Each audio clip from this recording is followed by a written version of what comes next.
So what happens in a slow market? This is a question that often comes up when headlines turn negative or activity feels quieter than usual.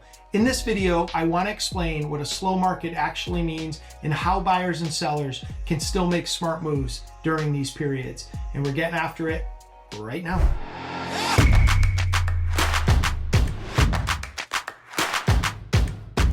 When people hear the phrase slow market, they usually assume something is wrong. They picture homes sitting forever, prices dropping sharply, and buyers disappearing. But a slow market doesn't mean the market is broken. It just means the pace has changed. In a slower market, decisions take longer. Buyers are more cautious. Sellers need to be more intentional. And that shift changes how homes sell, not whether they sell. One of the first things that happens is buyer behavior changes. Buyers stop rushing. They take more time to look, compare, and ask questions. Inspections, negotiations, and contingencies become more normal again. That's not a bad thing. It's a return to fundamentals.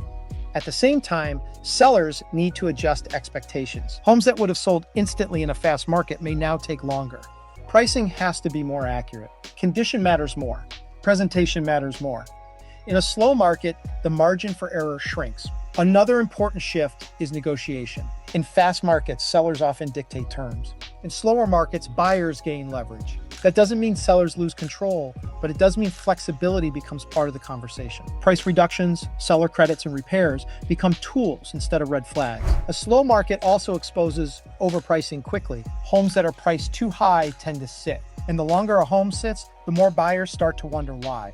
That's why strategy matters more than ever in slower conditions. For buyers, a slow market can be an opportunity. Less competition means fewer bidding wars and more room to negotiate. Buyers can be more selective and thoughtful instead of reactive. For sellers, a slow market rewards preparation. Homes that are priced correctly, staged well, and marketed properly still sell. They just require a more deliberate approach. Here in Greater Hartford, a slower market usually doesn't mean inactivity. It means normalization. Homes still sell, but the best prepared listings rise to the top while others lag behind. Different price ranges also behave differently. Entry-level homes may still move quickly, while higher price points take longer. That's why local knowledge matters so much. A slow market also shifts the role of your real estate agent. Strategy, communication, and expectation setting become far more important than simply putting a sign in the yard. The biggest mistake people make in a slow market is assuming today's conditions are permanent. Markets move in cycles. Slow markets eventually stabilize and speed up again. The key is understanding how to operate within the current environment, not fighting it. A slow market isn't something to fear. It's a market that rewards strategy, patience, and good decision-making. When you understand that, the uncertainty fades. If this is your first time to the channel and want to know everything there is to know about living in Hartford, Connecticut, or the surrounding area, then subscribe below, tap the bell for notifications so you can be the first to learn about the current market in the Greater Hartford area. Hi, I'm Brian with the Burke team at Coldwell Banker Realty. We get calls and emails every single day from people like you looking for help on making a move to the Greater Hartford area.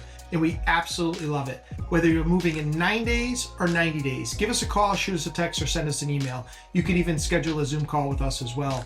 All our information is in the description below, so we can help you make a smooth move to the Greater Hartford area. If you're unsure how a slower market affects your plans, I'm always happy to help, and there's never any pressure with a conversation. Understanding the environment will always help you make better decisions. Thank you again for watching, and I hope to show you around town.